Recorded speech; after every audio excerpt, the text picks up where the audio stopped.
Your operational model is obsolete. Kyle Ashford said it like he'd rehearsed in the mirror. Probably had.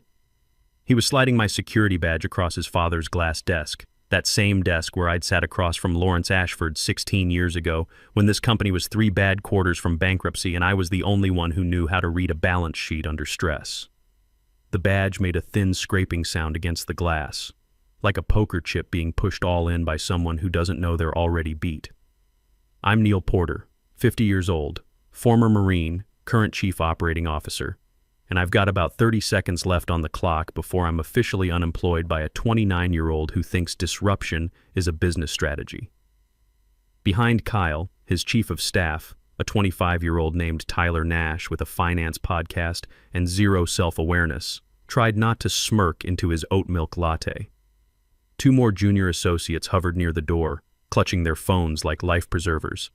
I just stood there, hands clasped behind my back. Old Marine habit. Kyle was fumbling with his father's executive stamp, the brass one with Lawrence Ashford's signature etched into it.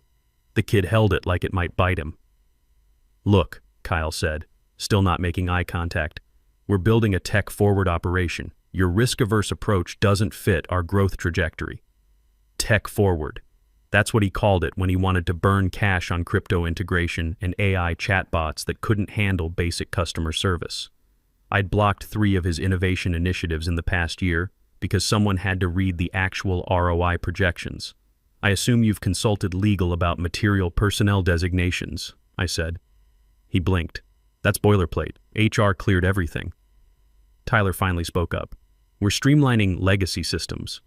You understand? Legacy systems. That's what I was now.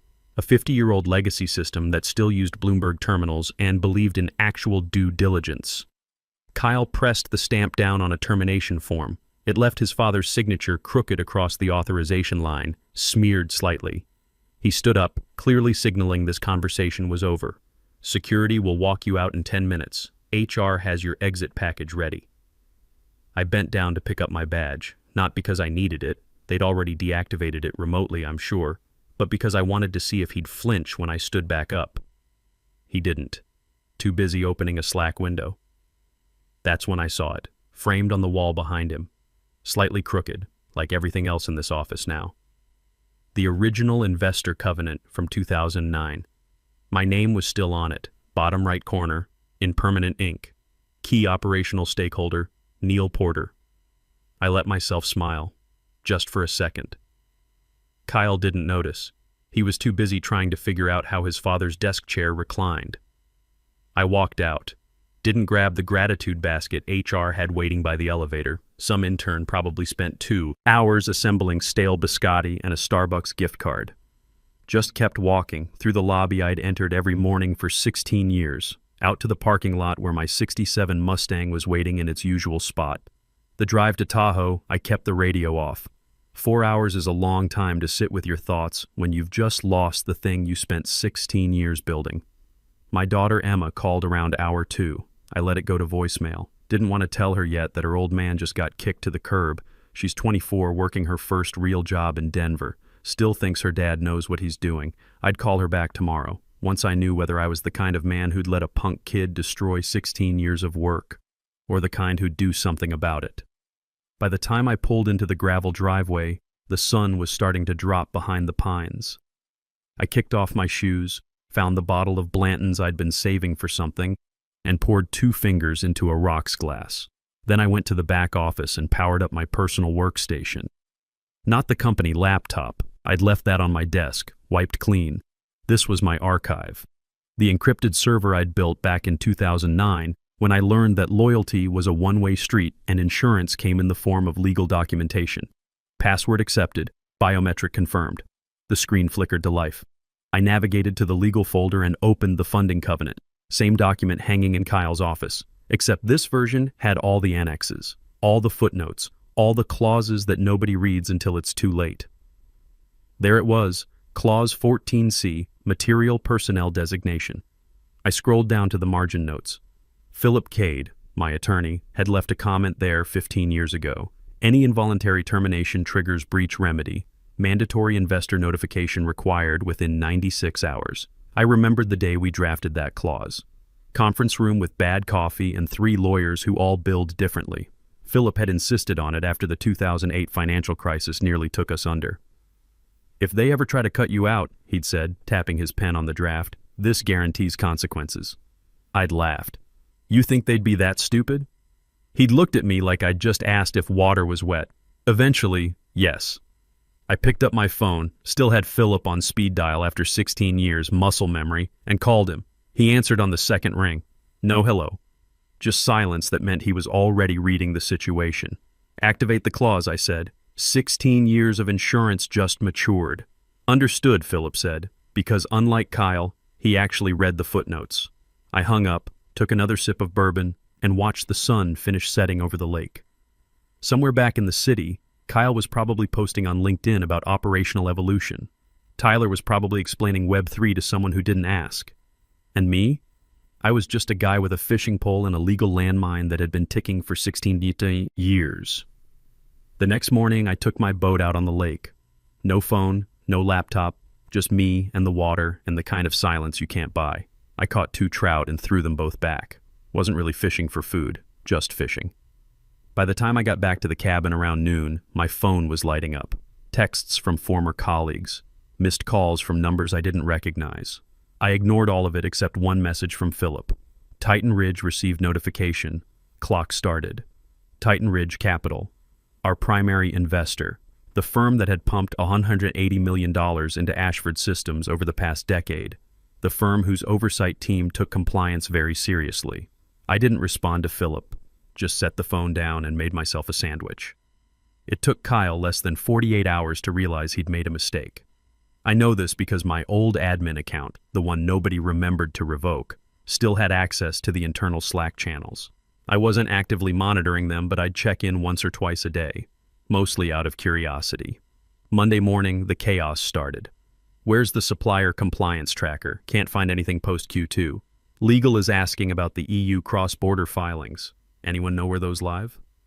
The audit portal just kicked back 4 submissions. Who handles traceability logs now?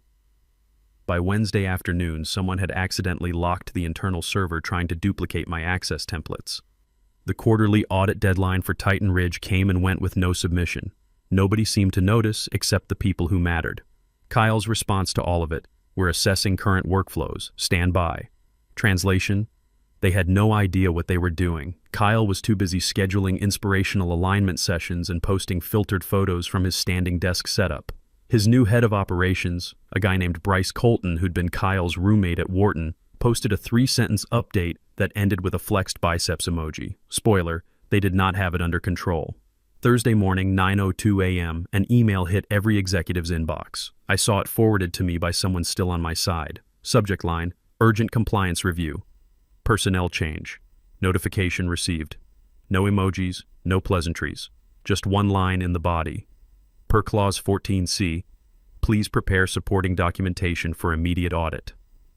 I imagined Kyle reading that email, blinking slowly, trying to remember what Clause 14C was, pulling up the investor covenant summary, not the actual document, the 3-page executive brief his assistant had made, finding nothing. Then maybe, possibly, asking someone to find the real covenant, the 200-page one with all the annexes, the one with my name in permanent ink. By Friday afternoon, Titan Ridge sent 3 representatives to headquarters. Diana Frost, their lead auditor, walked in wearing a charcoal suit that probably cost more than Kyle's monthly car payment. You could hear her heels on the marble floor from 3 offices away. Sharp, precise, unforgiving. She brought 2 associates and a leather portfolio that might as well have been a warrant. I wasn't there to see it, but I heard about it. Heard she walked straight into the boardroom without knocking. Heard Kyle tried to shake her hand and she just placed her briefcase on the table instead. "We have questions about your recent personnel changes," she'd said, specifically regarding designated material stakeholders. That weekend passed quietly, for me anyway. I refinished part of the deck, read a book about fly fishing in Montana, drank coffee on the porch, and watched the sun come up over the ridge. For Kyle, I'm guessing it was less relaxing. Monday morning, my phone rang. Number I recognized. Lawrence Ashford, Kyle's father, the man who'd built Ashford Systems from nothing, who'd retired to Tuscany last year to play golf and pretend he trusted his son to run things. I let it ring twice, just long enough to let him know I saw it. Then I answered. Neil Porter. Neil.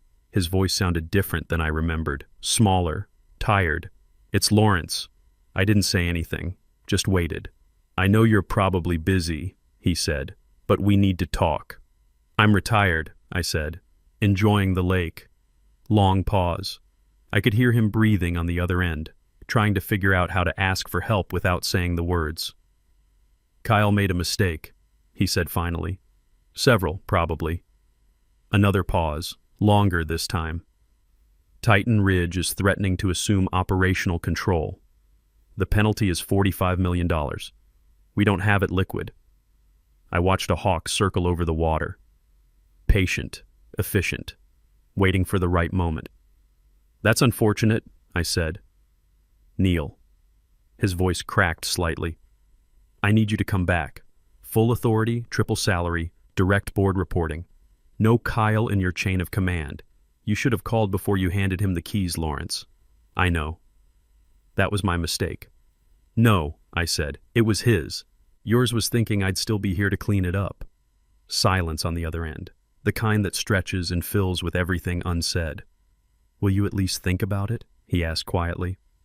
I thought about Emma, about the voicemail I still hadn't returned, about 16 years of work and what it meant to walk away versus what it meant to come back.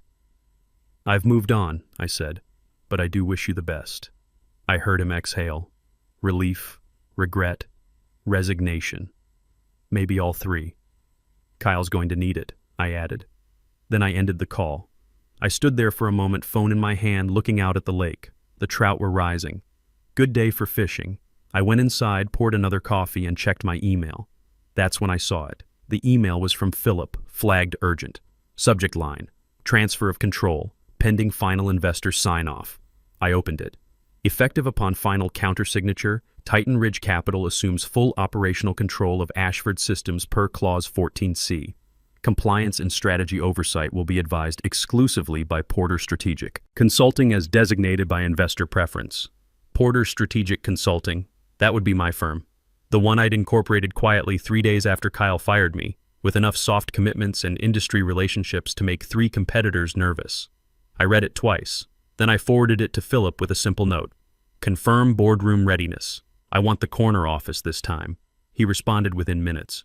A photo of a nameplate already in production. Brushed steel, not plastic. Porter Strategic Consulting. Advisory Control. I set the phone down and went back to the deck. The coffee had gone cold, but I drank it anyway. The boardroom at Ashford Systems was silent when Diana Frost walked in on Tuesday morning. I got the details later from Howard Pruitt, the CFO, who still talked to me, said you could have heard a pin drop. Diana didn't sit, just stood at the head of the table, Lawrence's spot, the one Kyle had been using, and placed a small black box in the center. Looked like something you'd use to store backup drives or launch codes. Contained within, she said, voice flat as sheet metal, are the master credentials for Ashford Systems Administrative Architecture. All prior executive access has been revoked as of 6 a.m. this morning. Kyle sat perfectly still, hands folded on the table. The performance had been wrung out of him over the past 4 days. No more tech buzzwords. No more pivot strategies. Diana opened her leather portfolio and pulled out a document. Your penalties now exceed available cash reserves. Per Clause 14C, Titan Ridge Capital is assuming operational control effective immediately. She slid the document toward Lawrence, who'd flown back from Italy the night before. Looked like he'd aged 5 years in 5 days. Gray stubble, wrinkled shirt, eyes that had seen the numbers and knew exactly how bad it was. Oversight and compliance will be advised exclusively by Porter Strategic Consulting, Diana continued. Mr. Porter has accepted advisory rights. He will not be returning in-house. All communications with Titan Ridge must route through his office moving forward. Nobody argued. What could they say? Howard had apparently tried to speak up, asked if there was room for negotiation on the penalty structure. Diana had just looked at him. Mr. Pruitt, you co-signed the covenant reaffirmation in 2021. This clause has been in effect for 16 years. There is no negotiation. Lisa Torres, the general counsel, had gone pale. She'd signed it too. They all had.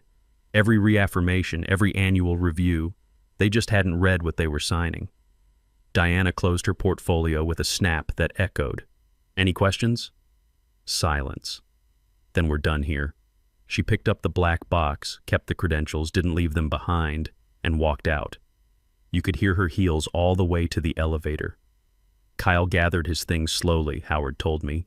Phone, coffee mug with some motivational quote about disruption, a framed photo of him and Lawrence at some tech conference where they'd both looked so sure of everything. He walked into the hallway and stopped, because there it was, mounted on the wall outside the boardroom. Fresh installation, still had that new metal smell, a nameplate in brushed steel, backlit with soft LEDs. Porter Strategic Consulting, advisory control underneath, in smaller font. Compliance oversight, Neil Porter. Howard said Kyle stood there for a full minute, just staring at it. Tyler Nash had walked past, tried to say something, but Kyle didn't respond. Just kept staring at my name on the wall where his vision board used to hang. Then the elevator doors closed, and he was gone. I got the call from Philip that afternoon. It's official. Titan Ridge has operational control. Your advisory at $750 an hour, 8 hours, monthly minimum, remote work approved. They want you to recommend a new COO. I've got someone in mind, I said. Sarah. Trained her 5 years ago. She's at Meridian Tech now, but she'll come back. Not Sarah, Philip said. Different last name in our approved list. Right. Sarah Mitchell then. Different person, same competence level. She's ready. And Kyle?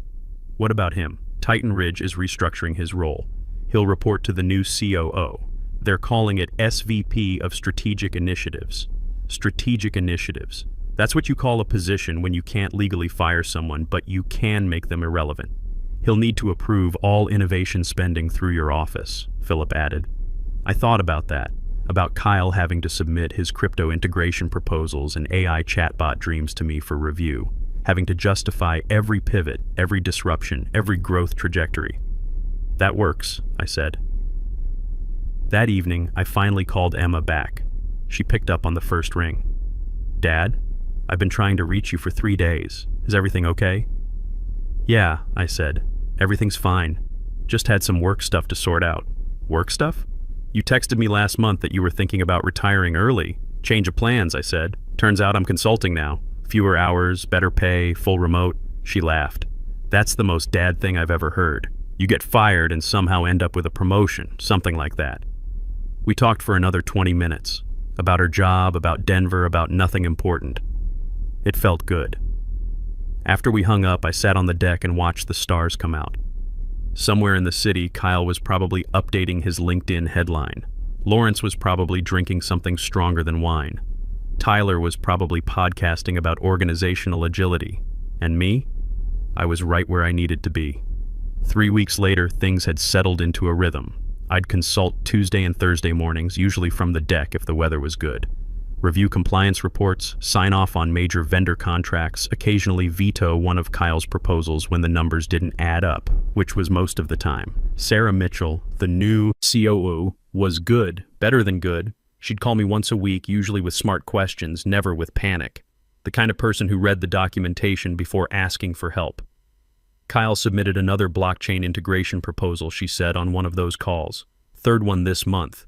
What's the ROI projection? There isn't one, just a deck about positioning for Web3 disruption. Denied, I said. Tell him to resubmit with actual financial modeling. He's not going to like that. He doesn't have to like it. He just has to do it. I could hear her smiling through the phone. Understood. The consulting work paid well, better than my old salary actually, and I only worked 16 hours a month. The rest of the time was mine. I'd been fishing more. Started rebuilding the Mustang's carburetor, even looked into that Montana trip I'd been talking about for years. Kyle sent me a LinkedIn connection request one morning.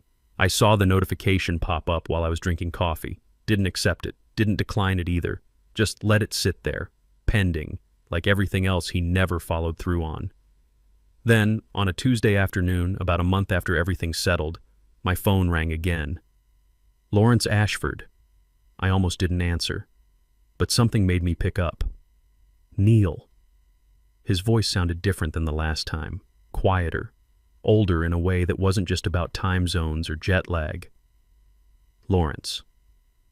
I'm going to be in the States next month, he said. Thought maybe we could get dinner. Talk about the old days. I looked out at the lake. The water was glass smooth, reflecting the pines like a mirror. I don't know, I said. I understand. He paused. I just wanted to say I'm sorry, for what it's worth. I should have listened to you about Kyle. About the timing. Yeah, I said. You should have. Another pause. He's learning, you know. Slowly. Sarah's been good for him. Makes him do the work. That's good. Neil, He stopped. Started again. I built that company for 30 years. Thought I could hand it off and it would just keep running. Didn't realize how much of it was you. How much of it was the people who actually knew what they were doing. I didn't say anything. Just let him talk. Anyway, he said, the dinner offer stands. No pressure. Just if you're ever in the city. I'll think about it, I said. That's all I can ask. After we hung up, I sat there for a while. Thought about calling him back. Thought about that dinner, what we'd talk about, whether it would change anything. Then I deleted the call from my recent list and went back to the deck. The thing about revenge, if you want to call it that, is that it's not really about the other person. It's about knowing you did what you needed to do, that you protected what mattered, that when someone tried to erase you, you reminded them why you were there in the first place. Kyle hadn't learned that yet. Maybe he would. Maybe he wouldn't. But that wasn't my job anymore. Someone asked me once over drinks at a bar in town if I'd planned the whole thing, if I knew back in 2009 that Clause 14C would save me someday. Honest answer, no. I just knew that trust is expensive and insurance is cheap. I knew that the people who don't read the fine print are usually the same people who think experience is outdated. I knew that 16 years is a long time to build something, too long to let someone burn it down because they're in a hurry. So I built a fail-safe, called it Clause 14C, forgot about it for 16 years, until the day some kid in his father's office decided I was obsolete. These days, I fish most mornings, work a few hours when I feel like it. The Mustang's running better than it has in years. Might drive it down to Montana next month, see what the rivers are like up there. Emma called last week, said she's thinking about visiting for Thanksgiving. Wants to see the cabin, meet some of my fishing buddies, maybe learn how to tie flies. I told her I'd teach her. Life's good, quiet. The kind of quiet you earn, not the kind that gets handed to you. Kyle's still at Ashford Systems. Still SVP of Strategic Initiatives. Still submitting proposals that don't have numbers attached. Still learning, slowly, what it means to do the work. Lawrence is back in Tuscany, probably sitting on some terrace right now, drinking wine, thinking about the company he built and the son he trusted too soon. And me? I'm right here, on the deck, watching the sun set over the lake. Glass of Blanton's in my hand. Nowhere I need to be. Nothing I need to prove. Turns out that's what winning looks like. Not the corner office, not the nameplate on the wall, not even the $750 an hour consulting rate. Just knowing that when they tried to push you out, you had the leverage to push back. And the wisdom to know you didn't need to return to prove anything. I was just patient. And patience, I've learned, beats disruption every single time. The trout are biting, the stars are coming out, and I've got nowhere else to be. That's enough.